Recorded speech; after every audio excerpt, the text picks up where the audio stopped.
முந்தன் வாழை நடவு செஞ்சுருக்க வயலில் பழுது கன்றா இந்த ஆந்திரா ரஸ்தாலியை வந்து நட்டேன் கடந்த வருடம். இப்போ நல்ல பெரிய தாராக காய்ச்சுது. ஆனால் மரம் வந்து அப்படியே வேரோடு சாஞ்சிருச்சு. நல்லதொரு வாய்ப்பாக முழுவதும் சாயலை. ஓரளவுக்கு ஒரு கவை வச்சு முட்டை கொடுத்துருக்கேன்.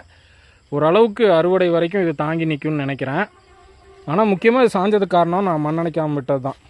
இதுவே முந்தன் வாழையும் அப்படி தான் நட்டோம், மண்ணணைக்கல. ஆனால் அதனோட இடைக்கன்றுகள் நல்ல உறுதியாக இருக்கும். முந்தன் வாழை நாட்டு வாழைகள்னாவே நல்ல வேர் அமைப்பு உறுதியாக இருக்கிறனால அவை மண்ணணைக்கலனாலும் உறுதியாக வளர்ந்து வரும்.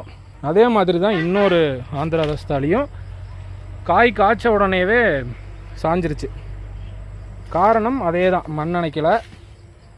இடைக்கன்றுகள் 2 இருக்குது, இருந்தாலும் வேர் அமைப்பு உறுதியாக இல்லாதனால மரம் வந்து எடை தாங்காமல் சாஞ்சிருச்சு. இதனால தான் வாழைக்கு வந்து மண்ணணைக்கிறது மிகவும் அவசியம்னு சொல்கிறது.